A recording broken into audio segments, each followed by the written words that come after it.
Hello, students, and welcome to study.in. আজি আমি exam পাৰ্সপেক্টিভৰ পৰা ভাৰত ৰত্ন আৰু পদ্ম এৱাৰ্ডৰ ৰিলেটেড যিখিনি ইম্পৰ্টেণ্ট ইনফৰমেশ্যন আছে আমি সেইখিনি অকণমান ষ্টাডি কৰোঁ আহক। যদি আমি হিষ্ট্ৰী চাওঁ, ষ্টাৰ্ট কৰিছিল 1954ত গভৰ্ণমেণ্ট অফ ইণ্ডিয়াই, বাট ইনিচিয়েলি নাম অকল দুটা আছিলে, এটা আছিলে ভাৰত ৰত্ন আৰু এটা আছিলে পদ্ম বিভূষণ। এই পদ্ম বিভূষণ যে আছিলে, পদ্ম বিভূষণটো তিনিটা পাৰ্টত ডিভাইড আছিলে। पहला वर्ग, दूसरा वर्ग और तीसरा वर्ग। बट इन January 8, 1955 এই পহলা বৰ্গ, দুসৰা বৰ্গ আৰু তিসৰা বৰ্গৰ নামকেইটা চেঞ্জ কৰি পদ্ম বিভূষণ, পদ্মভূষণ আৰু পদ্মশ্ৰী নামেৰে নামাকৰণ কৰা হৈছিলে। ওকে, ইয়াত আপোনালোকে চালে গম পাব এইটো ভাৰত ৰত্নৰ যিটো বঁটা, ভাৰত ৰত্নৰ বঁটাটোৰ এইটো এটা ছবি। নেক্সট এইটো পদ্ম বিভূষণ, এইটো পদ্মভূষণ, এইটো হ'ল পদ্মশ্ৰী। এতিয়া এই বঁটাকেইটা দিয়া যায় এনুৱেলি। ভাৰত ৰত্ন কিন্তু এনুৱেলি দিব লাগে বুলি, এইখিনিতে ইম্পৰ্টেণ্ট বস্তু কি, ভাৰত ৰত্নটো এনুৱেলি দিব লাগে বুলি কোনো মেণ্ডেটৰী নহয় কিন্তু। অ'কে, বাট পদ্ম বঁটাকেইটা এইটো মেইনলি এনুৱেলি দিয়া যায় on the eve of Republic Day, awarded by the President of India in ৰাষ্ট্ৰপতি ভৱন। চ' কোনে দিয়ে? প্ৰেচিডেণ্ট অফ ইণ্ডিয়াই দিয়ে। ক'ত দিয়ে? ৰাষ্ট্ৰপতি ভৱনে দিয়ে আৰু এনুৱেলি দিয়ে বস্তুটো। গোটেই প্ৰচেছটো ভাৰতবৰ্ষৰ যিটো মিনিষ্ট্ৰী অফ হোম এফেয়াৰ্ছ আছে, গৃহ মন্ত্ৰালয়ৰ আণ্ডাৰত এই গোটেই প্ৰচেছটো চোৱা চিতা কৰা হয়। Next, Padma awards are given in 3 categories. Padma awards কেইটা তিনিটা কেটেগৰীত দিয়া হয়। পদ্ম বিভূষণ দিয়ে for exceptional and distinguished service, Padma Bhushan দিয়ে distinguished service of higher order, Padma Shri হ'ল distinguished service. So' rank wise Padma বিভূষণটো ওপৰত, নেক্সট পদ্মভূষণ, দেন পদ্মশ্ৰী। এইকেইটা হ'ল পদ্ম বঁটাৰ ভিতৰত এইটো হ'ল ranking. Padma Vibhushan highest, then Padma Bhushan, then Padma Shri. Next, Bharat Ratna is the highest civilian award in India. ইণ্ডিয়াৰ যিমানবোৰ চিভিলিয়ান এৱাৰ্ড আছে তাৰে হায়েষ্ট ৰেংকত থকা যিটো এৱাৰ্ড আছে চিভিলিয়ান এৱাৰ্ড, সেইটো হ'ল Bharat Ratna. It is awarded in recognition of exceptional service or performance of the highest order. The recommendation of Bharat Ratna are made by the Prime Minister to the President of India. No formal recommendation is necessary. Bharat ৰত্নৰ কোনো formal recommendation process actually নাই। মানে prime minister of India, president of ইণ্ডিয়াক recommend কৰে, then according to that recommendation প্ৰেচিডেণ্টে তেওঁৰ নামটো approve কৰে for Bharat Ratna. The number of Bharat Ratna awards is restricted to a maximum of 3 in a particular year. এটা ইয়াৰত, 1 ইয়াৰত maximum 3জনক দিব পাৰে। 3 number of people, individual. বাট এক্সেপশ্যনটো কি আছিলে?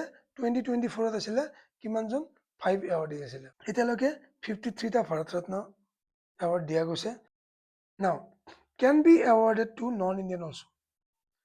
ভাৰত ৰত্ন বা পদ্ম বঁটা নন ইণ্ডিয়ান চিটিজেনকো দিব পাৰি। অ'কে, এতিয়া যদি আমি চাওঁ who are eligible, any persons, all persons without distinction of race, occupation, position, sex are eligible for this award. যিকোনো মানুহ ইয়াৰ কাৰণে এলিজিবল হ'ব পাৰে। হাউএভাৰ এটা কণ্ডিশ্যন এটা আছে, government servants including those working in PSUs except doctors and scientist are not eligible. Government servant যদি হৈছে বা PSU বিলাকত, PSU মানে পাব্লিক ছেক্টৰ ইউনিট বিলাকত যোনবিলাক মানুহে কাম কৰি আছে তেওঁলোকে ইয়াৰ কাৰণে এলিজিবল নহয়। এক্সেপশ্যনটো ইয়াৰ মাজত কি আছে? ডক্টৰ্ছ আৰু চাইণ্টিষ্টবিলাক কিন্তু হয়। অ'কে, এতিয়া কি এৰিয়া আমাৰ এই বঁটাটো দিওঁতে কি এৰিয়া কভাৰ কৰিছে? Art, social work, public affairs, science and engineering, trade and industry, মানে কি medicine, literature, civil service, sports, and others. Normally not conferred posthumously. Posthumously মানে after the death, তাৰমানে মৰণোত্তৰভাৱে এই এৱাৰ্ডবিলাক দিয়া নাযায়। কিন্তু এক্সেপশ্যন থাকে ইয়াতো, যোনবিলাক হাইলি ডিজাৰ্ভিং কেণ্ডিডেট হয়। Although these awards focus mainly on civilian achievement, but a defense personnel can also be awarded where her his leadership largely impact the Indian society. Example, Sam Manekshaw, General Sam Manekshaw, General Bipin Rawat. So defense personnelও পাব পাৰে, এনেকুৱা নহয় যে পাব নোৱাৰে, বাট তেওঁৰ leadership কোৱালিটিৰ কাৰণে পাব পাৰে। অ'কে, নেক্সট আমি চাম হু ডিচাইডছ, কোনে এই বঁটাবিলাক ডিচাইড কৰে। এতিয়া ভাৰতৰত্নৰ কাৰণে বেছি বেলেগ প্ৰচেছ নাই।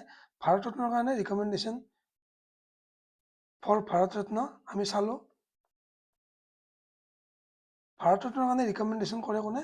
PM recommends president of India, and president of India কি কৰিব? এপ্ৰুভ কৰিব। গতিকে ভাৰতৰত্নৰ কাৰণে এইখিনি। বাট পদ্ম এৱাৰ্ডৰ কাৰণে কি হয়? পদ্ম এৱাৰ্ডৰ কাৰণে প্ৰথমতে কি কৰে? নমিনেশ্যন লয়, of candidate, of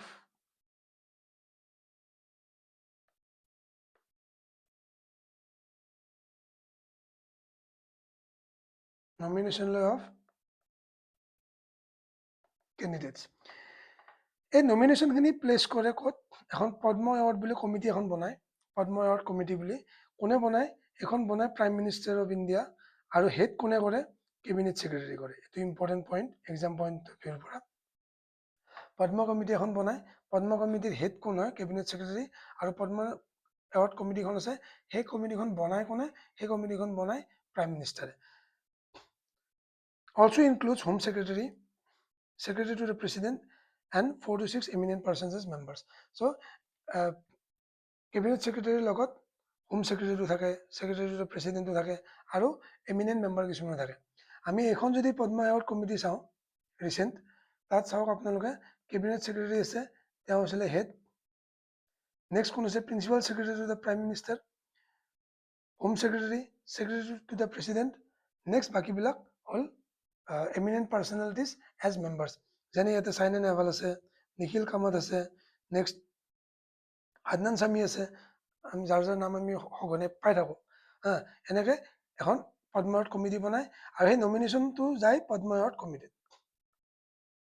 Padma award কমিটিত যায়, যোনে কেণ্ডিডেটৰ বাছনিখিনি কৰে, কোনজনে পদ্মভূষণ পাব, কোনজনে পদ্মবিভূষণ পাব, কোনগৰাকীয়ে পদ্মশ্ৰী পাব। গতিকে এনেকৈ বাছনি কৰা হয়। কৰি সেই যিটো ৰিপৰ্ট আছে, ৰিপৰ্টটো ছাবমিট কৰে, প্ৰাইম মিনিষ্টাৰক, আৰু প্ৰাইম মিনিষ্টাৰে সেই ৰিপৰ্টখন এপ্ৰুভেলৰ কাৰণে পঠায় প্ৰেচিডেণ্টক, আৰু প্ৰেচিডেণ্টে এখন ফাইনেলি এপ্ৰুভ কৰি দিয়ে। গতিকে এইটো হ'ল পদ্ম এৱাৰ্ডৰ চিলেকশ্যন ক্ৰাইটেৰিয়া বা চিলেকশ্যন প্ৰচেছ। নেক্সট ৰিচেণ্ট যিটো পদ্ম এৱাৰ্ড দিলে 2026-ত, তাৰে আমি ব্ৰেকডাউনটো চাওঁ। ব্ৰেকডাউন মানে কোনটো বঁটাত কিমানজন আছে আমি সেইটো চাম। আৰু টোটেল এৱাৰ্ড আছিলে 131। ইয়াতে পদ্মবিভূষণ আছিলে 5গৰাকী, পদ্মভূষণ আছিলে 13গৰাকী, আৰু পদ্মশ্ৰী আছিলে 113। তাৰে মাজতে টোটেল ওমেন এৱাৰ্ডী আছিলে 19, ফৰেনাৰ্ছ, NRI, OCI, PIO এনেকুৱা আছিলে 6গৰাকী, আৰু পোষ্ট হিউমাছ মানে কি এৱাৰ্ডী আছিলে 16গৰাকী। নেক্সট এতিয়া আমি আছামৰ যিখিনি ৰিচেণ্ট পদ্ম এৱাৰ্ডী আছে, আমি সেইখিনি অকণমান চাওঁ। President of India recently presented Padma Awards in the latest edition on the eve of 77th Republic Day, 26 January 2026. এই এডিশ্যনটো কেতিয়াবা সুধি দিয়ে পৰীক্ষা, এইটো কোনটো এডিশ্যনত আছিলে? 2026ৰ এডিশ্যনটো 77th এডিশ্যন আছিলে ৰিপাব্লিক ডেৰ। Next, 5 people from Assam were awarded Padmasree. এইবাৰ আমাৰ অসমৰ 5জন মানুহক পদ্মশ্ৰী বঁটা দিয়া হৈছে। তেওঁলোক হ'ল লেট কবীন্দ্ৰ পুৰকায়স্থ, যোগেশ দেউৰী, হৰিচৰণ শইকীয়া, পখিলা লেকথেপী আৰু নুৰুদ্দিন আহমেদ। জানি থ'ব লাগে যে এইবাৰ কিন্তু আমাৰ অসমত অকল পদ্মশ্ৰীহে পাইছে। কিমানজনে পাইছে? 5জনে পাইছে হা গতিকে আমি গোটেইকেইজনৰ বিষয়ে অকণমান এক্সাম ৰিলেটেড ইম্পৰ্টেণ্ট পইণ্ট কিছুমান আমি চাওঁ নাও ফাৰ্ষ্ট লেট কবীন্দ্ৰ পুৰকায়স্থ এওঁক পোষ্ট হিউমাছলি এৱাৰ্ডটো দিয়া হৈছে এওঁৰ ফিল্ডটো কি আচ্ছা ফিল্ডবিলাক বহুত ইম্পৰ্টেণ্ট হয় কোনটো ক্ষেত্ৰত পাইছে ফিল্ডটো হ'ল পাব্লিক এফেয়াৰ্ছ অ'কে তেওঁ কোন আছিলে তেওঁ কি ফিল্ডৰ লগত জড়িত হৈছিলে মেইনলি তেওঁ পলিটিক্সৰ লগত জড়িত হৈছিলে এক্স এম পি আছিলে এম পি মানে member of parliament in Lok Sabha former minister of state for communication from 98 to 99 in Vajpayee government Atal Bihari বাজপেয়ীৰ যিটো চৰকাৰ আছিলে তাতে তেওঁ minister of state for communication আছিলে এবছৰে আছিলে বাৰু এবছৰমান আছিলে নেক্সট আফটাৰ ডেট তেওঁ ৰামকৃষ্ণ বিদ্যাপীঠ বোলা যিটো ইনষ্টিটিউট আছে শ্ৰীভূমিৰ তাৰ প্ৰিন্সিপাল আছিলে এতিয়া আপোনালোকে কমেণ্টত কওক শ্ৰীভূমি অসমৰ কোনখন ডিষ্ট্ৰিক্টৰ নাম হয় অ'কে অ'কে নেক্সট হ'ল যোগেশ দেউৰী এওঁ হ'ল চেৰিকালচাৰিষ্ট মানে কি চেৰিকালচাৰ কাৰ লগত মানে জড়িত চেৰিকালচাৰ হ'ল চিল্ক প্ৰডাকশ্যন মানে production of silk and researcher known for contribution to the development and promotion of Eri silk and other indigenous silk tradition of Assam. তেওঁৰ জন্ম কৰিছিলে গোৱালপাৰাত চ' তেওঁৰ ফিল্ডটো কি হ'ব যদিও ইয়াত আদাৰ্ছ বুলি দি আছে আদাৰ্ছৰ ভিতৰত এগ্ৰিকালচাৰ আৰু sericulture mainly okay established integrated Bodoland silk park at Kokrajhar encourage women participation in silk economy গতিকে চিল্ক ইকনমিত মহিলাৰ যিটো অংশগ্ৰহণ তেওঁ সেইটোৰ ওপৰত তেওঁ বহুত বেছি জোৰ দিছিলে অলছো এৱাৰ্ডেড আছাম গৌৰৱ এইটো ইম্পৰ্টেণ্ট হয় তেওঁক আছাম গৌৰৱ এৱাৰ্ডো দিয়া হৈছিলে 2023 by government of Assam okay next হ'ল আমাৰ হৰিচৰণ শইকীয়া এখেত হ'ল সত্ৰীয়া ডান্সৰ সত্ৰীয়া নৃত্য যিটো আছে সত্ৰীয়া নৃত্যৰ সাধক গতিকে তেওঁ যিটো ফিল্ডটো হ'ল তেওঁৰ আৰ্টৰ ভিতৰত তেওঁ কিহৰ লগত ৰিলেটেড সত্ৰীয়া ডান্সৰ লগত okay raised in Majuli at Old Komolabari Hotra where he started learning Satriya dance under the guidance of renowned guru Moniram Datta Borbayan. So তেওঁৰ গুৰু কোন আছিলে মনিৰাম দত্ত বৰবায়ন ডাঙৰীয়া আছিলে he was also honored with Sangeet Natak Academy Award in 2011. So 2011ত তেওঁক সংগীত নাটক academy বঁটাৰেও তেওঁক সন্মানিত কৰা হৈছিলে নেক্সট হ'ল পখিলা লাখটেপি She is associated with Karbi folk music for the last 4 decades. যিখিনি কাৰ্বি লোকসংগীত আছে সেই কাৰ্বি লোকসংগীতখিনিৰ লগত এখেত জড়িত এখেতৰ জন্ম দুপুৰ টিমুং ভিলেজ ইন কাৰ্বি আংলঙৰ দুপাৰ টিমুং ভিলেজত তেখেতৰ জন্ম হৈছিলে তেওঁৰ field art Karbi folklore music okay তেওঁ পোৱা অন্য যিখিনি গুৰুত্বপূৰ্ণ বঁটা আছে আমি সেইখিনি অকণমান চাওঁ সভা শিল্পী অমূল্য কাকতি মেমৰিয়েল এৱাৰ্ড পাইছিলে তেওঁ 2009ত লুইত গৌৰৱ বঁটা পাইছিলে 2018ত এই বঁটাটো দিছিলে গুৱাহাটী ৰিফাইনাৰীয়ে next Shilpi award and Shilpi pension Shilpi বঁটা আৰু শিল্পী পেঞ্চন পাইছিলে in 2023 by government of Assam আৰু আছাম গৌৰৱ পাইছিলে 2024ত বাই গভৰ্ণমেণ্ট অফ আছাম গতিকে এখেতো অসম গৌৰৱ বঁটাৰে সন্মানিত এগৰাকী ব্যক্তি এতিয়া এইখিনিতে গান আমাৰ শ্ৰদ্ধাৰ জুবিন গাৰ্গৰ এটা গানত তেখেতো মানে নিজৰ কণ্ঠ দান কৰিছিলে সেইটো হ'ল এই মায়াৰ ধৰাত অ'কে নেক্সট হ'ল নুৰুদ্দিন আহমেদ এখেত মানে কি নলবাৰীৰ পৰা এখেত কিহৰ লগত এছ'চিয়েটেড বা জড়িত হৈছিলে theatre and stage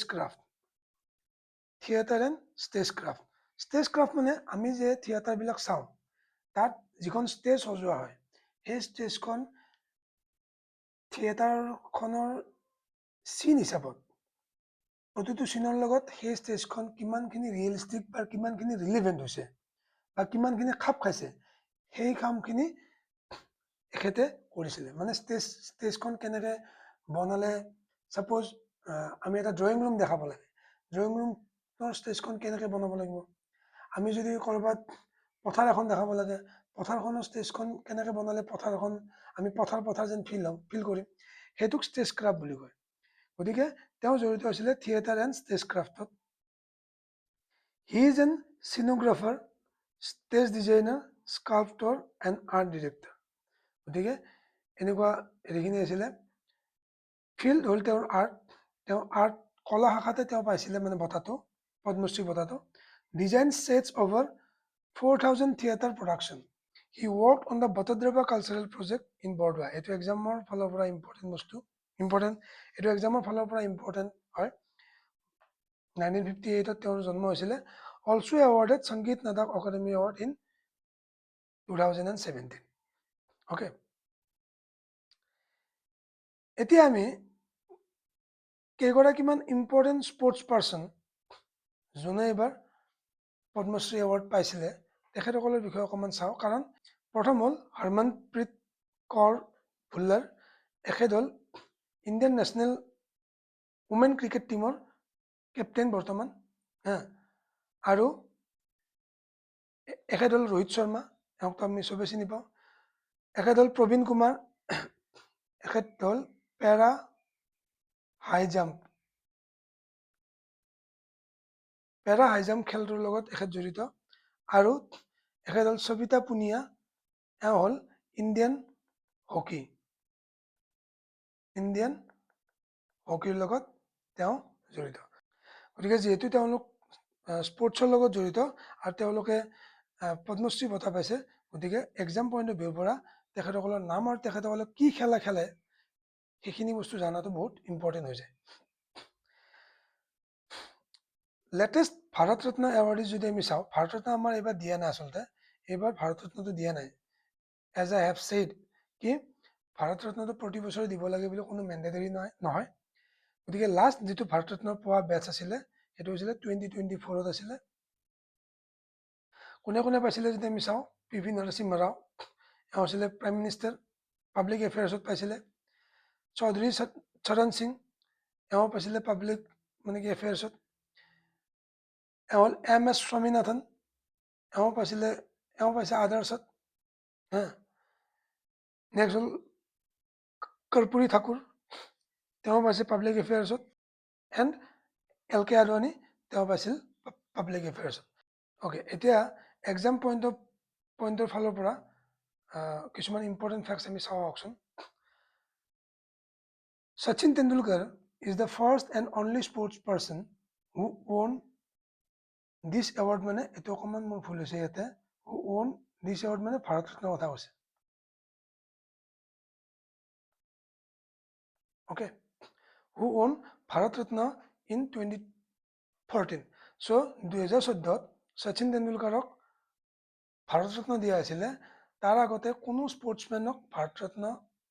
sports পাৰ্চনক Bharat Ratna দিয়াৰ নিয়ম নাছিলে। বাট দেন নিয়মটো চেঞ্জ হ'ল হৈ 2014 চনত শচীন তেণ্ডুলকাৰক প্ৰথম স্পৰ্টছমেন হিচাপে ভাৰত ৰত্ন দিয়া হৈছিলে। He is also' the youngest recipient of this award till date. তেওঁ এই বঁটাটো ভাৰত ৰত্ন পোৱা সকলোতকৈ কনিষ্ঠতম ব্যক্তি। টিল date only 2 personalities from Assam won this award। Again, this award মানে ইয়াতে ভাৰত ৰত্নৰ কথা কৈছে। অ'কে, ভাৰত ৰত্নৰ কথা কৈছে কোন কোন? লোকপ্ৰিয় গোপীনাথ বৰদলৈ আৰু ডক্টৰ ভূপেন হাজৰিকা। দুয়োজনাই পোষ্ট হিউমাছলি পাইছিলে।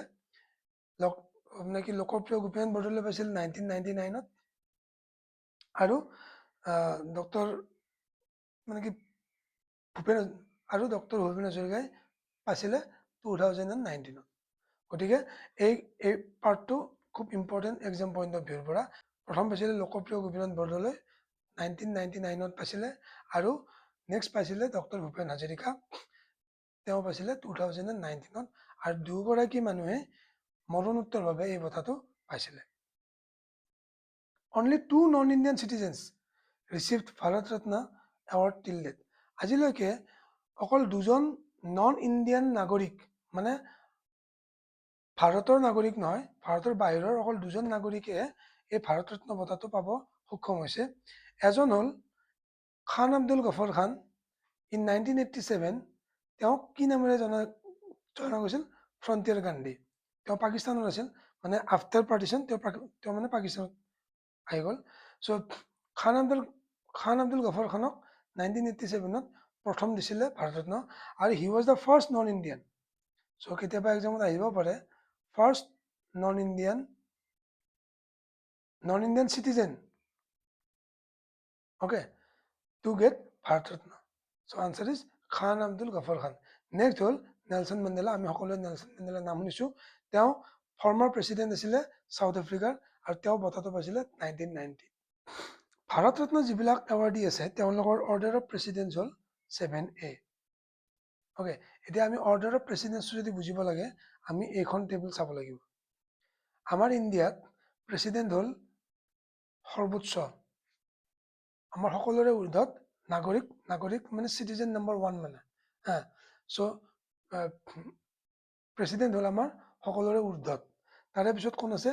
ভাইচ প্ৰেচিডেণ্ট, তাৰে পিছত প্ৰাইম মিনিষ্টাৰ। এনেকৈ যদি চাব যোৱা যায় তেতিয়াহ'লে 7A আছে ভাৰত ৰত্ন পোৱা যিখিনি মানুহ, তেওঁলোকৰ ৰেংক হ'ল ওপৰৰ পৰা 7A। 7A নম্বৰত তেওঁলোকৰ ৰেংকিং আহে। কিন্তু পদ্ম এৱাৰ্ডীবিলাকৰ এনেকুৱা কোনো ডিজিগনেটেড ৰেংক নাই, অ'কে, অকল ভাৰত ৰত্নৰহে আছে। গতিকে এইটো কিন্তু কেতিয়াবা APSC বা UPSC লেভেলতো কেতিয়াবা এইটো সুধি দিয়ে। এইটো চাওঁ point, the total number of Padma awards given in a year excluding posthumous and foreigners should not exceed 120। গতিকে এটা বছৰত যিখিনি পদ্ম এৱাৰ্ড দিয়া যায়, 3টা পদ্ম এৱাৰ্ড দিয়া যায়, তাৰে টোটেল মেম্বাৰ 120তকৈ বেছি হ'ব নোৱাৰে, apart from posthumous and foreigners. So' foreign লগ লাগি টোটেল হ'ব বেছি, বাট ফৰেনাৰ আৰু পোষ্ট হিউমাৰ্ছ বাদ দি পেলাই 120তকৈ বেছি হ'ব নোৱাৰে। গতিকে এনেকুৱা কিছুমান ইণ্টাৰেষ্টিং ফেক্ট আমি জানি থোৱাটো দৰকাৰ। অ'কে, এতিয়া আহকচোন আমি কিছুমান আমি ইম্পৰ্টেণ্ট কুৱেশ্যন আমি লওঁ। এইটো কুৱেশ্যন চাওক, consider the following statement regarding Bharat Ratna and Padma awards. Bharat Ratna and Padma awards are titles under Article 18(1) of the Constitution of India.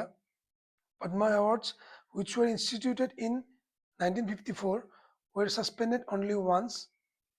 The number of Bharat Ratna Awards is restricted to a maximum of 5 in a particular year. Which of the above are not correct? এই ওপৰৰ তিনিটাৰ কোনটো correct নহয় সেইটো সুধিছে। আপোনালোকে অকণমান কুৱেশ্যনটো পঢ়ি চাওক। গতিকে আমি চাওঁ আজি কি প্ৰথম অপশ্যনটো কি কৈছে, Bharat Ratna and Padma awards are titles under article 18A। গতিকে ভুলটো ইয়াতে আছে, এইবিলাক টাইটেল নহয়।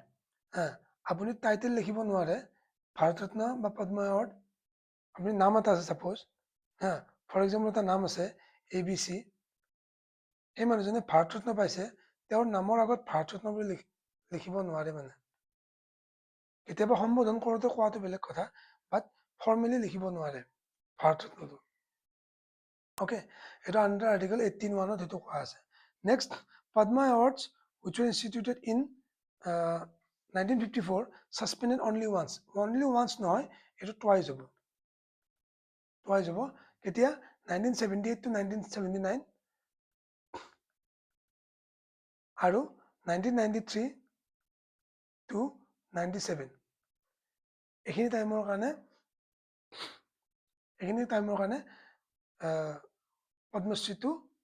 পদ্ম এৱাৰ্ডছটো দুবাৰ ছাছপেণ্ড হৈছিলে, মানে হোৱা নাছিলে। তো আল্টিমেটলি এইটো ৰং, হয় নহয়? Next, the number of Bharat Ratna awards is restricted to a maximum of 5।